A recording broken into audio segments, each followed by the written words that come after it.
the John Fredericks Radio Network. Thanks for being with us. Joining us now, Sam Rasoul. Sam is a House of Delegates member. He's a Democrat, and Sam is from the Roanoke area, so he does represent Roanoke in the Southwest Virginia land, and he is joining us now. He had a blister. I love this press release yesterday, short and sweet and blistering, and I'm going to read it and then introduce him when he comes on. Here was his presser. Let me just get this. He says, it really made me laugh. I mean, it's sad, but so comes out. It's a paragraph and a half. Okay, best presser ever, right? Normally you get these press releases, they go on forever, you got to scroll. No, not Sam's. A paragraph. This guy went to how to communicate succinctly and efficiently, and he gets an A+ for that for my grade. Roanoke, Virginia. Delegate Sam Rasoul, Democrat, Roanoke City, condemns today's announcement that Norfolk Southern will lay off roughly 130 Roanoke workers. In quotes, I am shocked and deeply disappointed to hear about Norfolk Southern's plans right after Labor Day, said Rasoul. Aside from financially harming families and creating a severe economic blow to the Roanoke Valley, this decision shows a blatant disregard for Roanoke's role in helping to build the railroad in our region. End quote. End press release. Sam Rasoul, great to have you with us. Great to be with you again, John. Thanks for having me.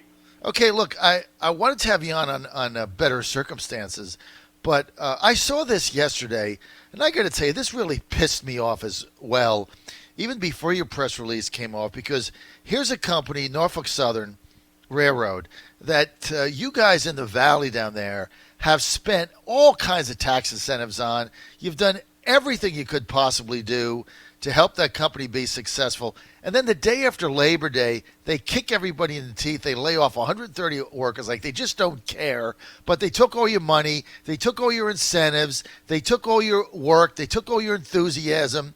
They took all your political favors. And then they kicked your constituents in the teeth by kicking them out the door. Yeah, I mean, not only us, there were state tax dollars that were given to Norfolk Southern to even try to get them to keep some jobs over the past several years here, specifically in Norfolk. And unfortunately, here you have a firm that is going to make $3 billion in profits this year, just wipe these jobs away, good paying jobs. Look, I get it. Companies, if they're under economic pressures, have to make tough moves. This wasn't the case now. Or even when you're making different business decisions. But the reality is you can come up with a long-term plan, try to transition some of these folks out, invest in them just as they've invested in you, and figure out what works for your business model and for the community at the same time. See, I agree with that. And I think when you have a relationship with a company, like a private company that's making $3 million, and you have a public relationship with them, and you give them tax incentives, and you give them support in the community. I mean, you've gone on their behalf. You've made speeches on their behalf.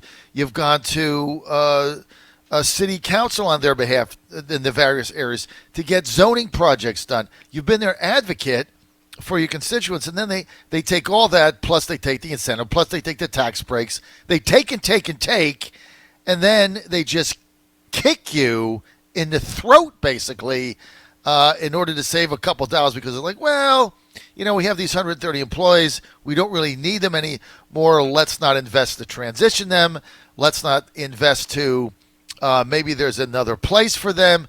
No, let's just cut them loose, 2 weeks severance, have a nice day, so we can make $3.1 billion after everything that's been done for them. This is why a lot of us are not in favor of these public private side partnerships, because at the end of the day, private companies do what is ever in their best interest for their shareholders, and that's here what Norfolk Southern did with no regard to these employees. And the other thing is laying them off the day after Labor Day. Give me a break. Yeah, and this has happened. It's not just the first time it's happened. It's happened several times here in Roanoke. It happened in Norfolk a couple of times, and so what we see is this kind of monopolistic mentality really goes against everything that we believe in. I think most people can think back to right after the big depression, the Great Depression back in 1929. There were two schools of thought, and you had the New Deal coming through, but then modern conservative movement was built completely around being anti-monopoly. The conservatives blamed the crash that they had back then. They blamed all of this on monopolies and the hoarding of power with these few interests. And here you have Norfolk Southern, who feels like they have so much power that they could do this without any repercussion. And it goes against whether you're liberal or conservative. It goes against what we believe in as Americans, and unfortunately, they keep doing it time and time again. Well, that's why we have in this country antitrust laws. Unfortunately, you get a lot of carve-outs, and one of the carve-outs sometimes is for industries that they've been suffering, so there's not a lot of competition, and so they get various carve-outs. That's not necessarily the case here, but you're right. I mean, they're just too big. But, whenever the governments come to them, and Atlanta did the same thing, they came to them with all kinds of incentives. Move here, give us your tax, give us your workers, give us your jobs. Come here to Atlanta. They gave a better deal than we gave, so they tuck tail and run to Atlanta and take all their executives there. And they took a lot of their higher-paying executives there, which pay the higher taxes. So we lost out on that after doing all this for them. And then they turn around and say, well, we're going to give you a refund. Like, screw that. It's not about the refund. What about the blood, sweat, and tears that were put into this? But I really think their behavior in the Valley is despicable.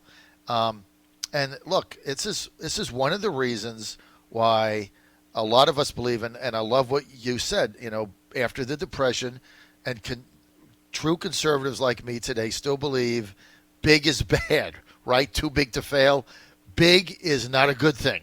Big is bad. We like the things to be kept.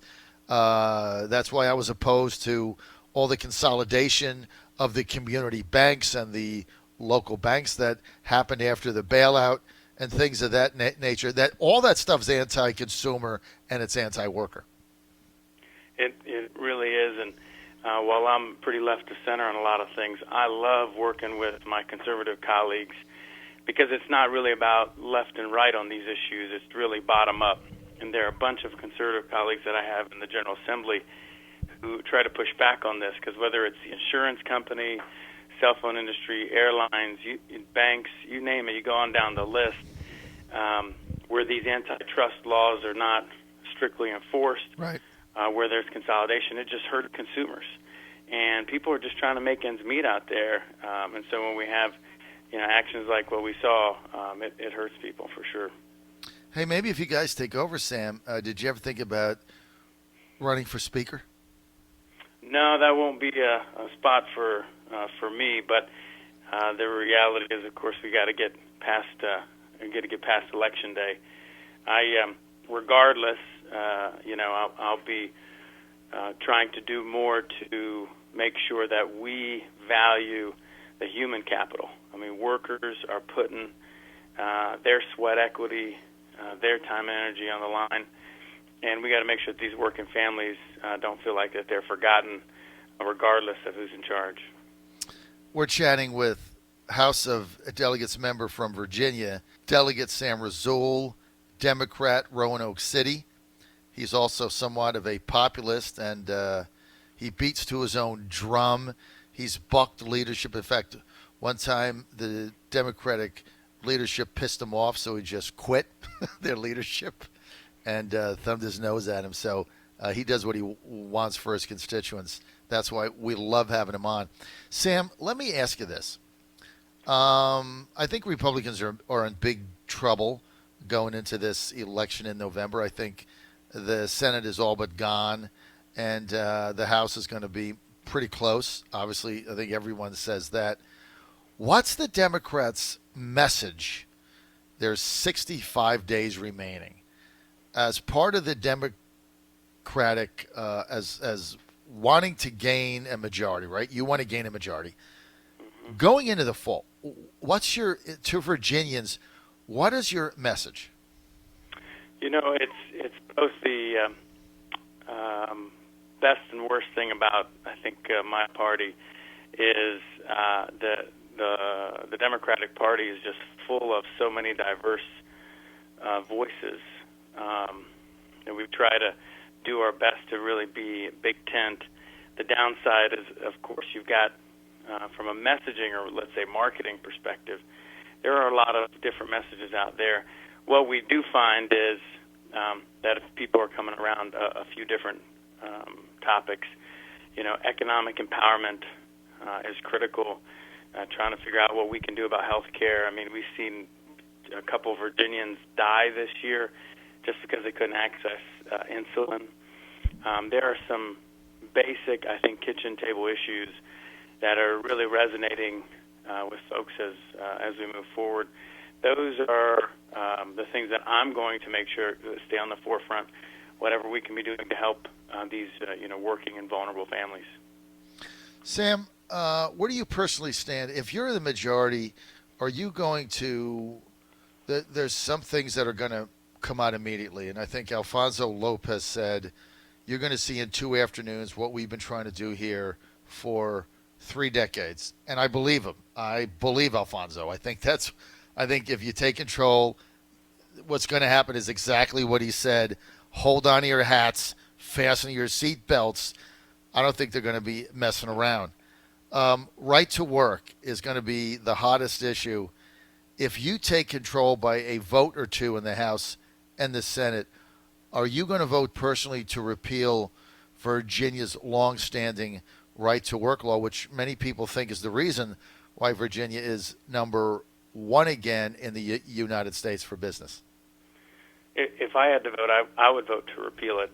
I think that it is far more complicated than that. We have, quite a process, of course, through subcommittees, committees, the House and Senate, and of course going on to the governor, depending on what form it takes. John, look, the reality is it's not sustainable to be number 1 for business and be last for workers. I'm a business person. I come from that mold. And I talk about innovation. I talk about right-sizing regulation. I've worked with Republicans on this stuff. But it just doesn't make sense, especially in an economy where we're struggling to actually find the talent we need. How can Virginia go out there and compete while we're saying we're last for workers? So let's be good for business. But what's good for business? Any common sense CEO is going to tell you we cannot be last for workers. The right to work law, though, basically that allows workers to not join a union and pay dues if they choose not to, so it's not compulsory. How is that anti-worker? What that really is a proxy for the conversation that we're having around should workers have as much or even a little bit more sway in negotiating contracts and being involved in the terms of their employment. Look, these jobs, which are union jobs, which are being cut from Norfolk Southern, if they didn't have a union behind them, they might not get anything. At least now they'll get several months of health care, several months of severance, etc. I just think that we've gone way too far, and we just sat here and talked about that kind of greed hurting American families, hurting Virginia families. So while right to work in and of itself, we kind of blow it up probably bigger than what it is, probably because it is a proxy for this larger conversation of what do we want to do to be helping American families. A lot of people concerned about Kathy Tran's third-term trimester abortion legislation, Sam. A lot of people thought that was a bridge too far. It was a wake-up call for a lot of moderates looking at that, kind of shocked by it, didn't really even know what it meant. And then, of course, you had the governor's comments about keeping the baby comfortable. We've all been over that a million times. Can I assume that if the Democrats take over, that's number one thing to come down the pike? I think people clearly don't know that infanticide has always been illegal and will always be illegal. That this fundamentally, the bill did not alter the way our laws have been since the mid-'70s. What it was simply doing was trying to remove certain barriers that are in place. I think the reality is most Virginians feel very comfortable with where we're at today, and many of us felt very uncomfortable with the attack in recent years on making it harder for women's health care. So, to me, there isn't a long list of unfinished business with regards to women's health care in Virginia, because we've done pretty well relative to what we've seen in some other states. But clearly we need to be mindful that, there are businesses that do not want to see this kind of nonsense, like we saw with HB2 down in North Carolina, and businesses flocked to Virginia because we want to get in these, proxy social conversations. Let's just leave women alone. Let's let them make these good decisions for them and between them and their doctor. Let's let them do that. And in the meantime, there's a long list of things that we need to worry about. Criminal justice reform, economic development, transportation issues, education issues. There's a laundry list of issues that we're going to be prioritizing as Democrats as we move forward. Are you in favor of eliminating cash bail? Yes. Yeah, so am I. I hate to get back to the third trimester thing, but I get the talking points, and you guys are very well trained now in switching it to North Carolina HB2, which has nothing to do with my question, and talking about women's health, which has nothing to do with the question. I'm telling you, Sam, there's a lot of people that understand Roe v. Wade. They get it, but they looked at the Kathy Tran, Debbie Rodman fiasco, and they said to themselves, wow, this is a bridge too far. This is a baby coming out of the birth canal. This is terminating a fetus that is coming out to be a baby. And, really, have we gone that far with this? And, this is not talking about the life of the woman being threatened. But don't you agree that there's just a lot of people where they look at that and they just say, I can't get there. I just can't get there.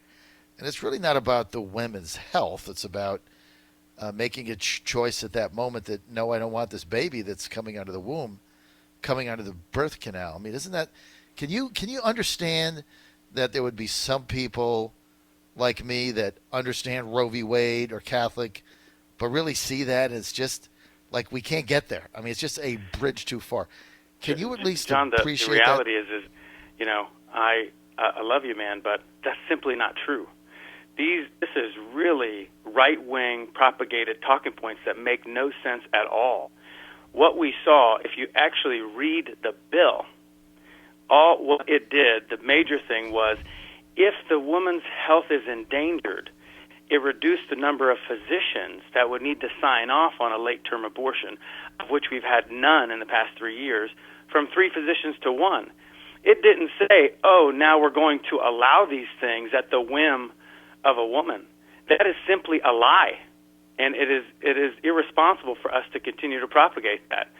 So, yes, it did reduce a hurdle, switching it from 3 physicians to 1, but it did not say that a woman has the right to terminate a pregnancy in the 3rd term just because she feels like it. That is a lie. Well, you've only got 1 doctor instead of 3, but we're out of time. But let me just ask you this question. If there's been, you said there were no cases of this. If there is 0 cases of it, why do we need the bill? It wasn't a well-timed bill. I'll just be honest with you. Many people, I agree with you. Many people were like, well, what was the need for the bill right now? when there isn't like a bunch of stories about it being difficult for women to access these services, you're exactly right. Probably wasn't the right time for the bill. I just want to make sure that we are describing the bill correctly. Unfortunately, you know how it is. It gets kicked around in the media across the country. We just need to make sure that people know exactly what the bill did and did not do. So if it affects no one, 0 from 0 is 0. Why not just scrap it? Why not just say, you know what, this doesn't affect anybody, so let's just keep it at 3 doctors. Seems to be working fine because we have had 0 requests for it or incidents of it. Why screw with it? Well, That's my I question. don't know if there have ever been requests, but you're right as far as it not being a major issue that we hear about for sure. The question is, for example, I'm down here in Southwest Virginia. If I'm down here in Southwest Virginia and there's a medical complication, sometimes it's difficult to find one doctor. To quickly find 3 to be able to sign off on something, it logically makes sense that you wouldn't want to put up that hurdle if the woman's health is in danger, because that's clearly all the bill was doing. Sam, okay, at least you're willing to defend it, and I appreciate that. I just don't see why, if there's no cases of it, why you have to have the bill. For the life of me, I can't. It seemed like Tram and Rodman were just jamming this down Catholic throats. That's the way it felt to me. And I guess you could read the fine print of it, but it was like, here we are, we can just, you know what, deal with Roe v. Wade, deal with it, and now we're going to just jam this down your throat, basically. And I mean, there's a lot of Catholics that are, they don't get up every day saying we have to overturn Roe v. Wade. They get it. Like, they understand it's part of culture. That thing was a bridge too far for a lot of people. And the lack of Democrats' empathy and even understanding that is beyond me. I mean, I just don't know why that's become the hill to die on for a lot of Democrats. I'm just saying that as from my own perspective. I think empathy is a very important thing. And for my Catholic and other friends who genuinely disagree on the abortion debate and feel that pain, it's important for us to empathize. Because, of course, empathy isn't agreeing. It's really understanding and appreciating the pain. And there are a lot of issues where I think it's important for us to be able to do that, to listen back and forth. So, for me, it clearly was not, the whole story was not told as we heard it, propagate out there, especially on many news outlets. But the reality is that we've got some very important issues coming up this November that we need to focus on. Sam, thank you very much. We're out of time. I always appreciate our spirited debate. Thank you for sending out that great, succinct, and cogent press release. 1 paragraph. I love it. Sam, thanks for being with us. Appreciate it. Thanks for having me, John. Sam Rasoul.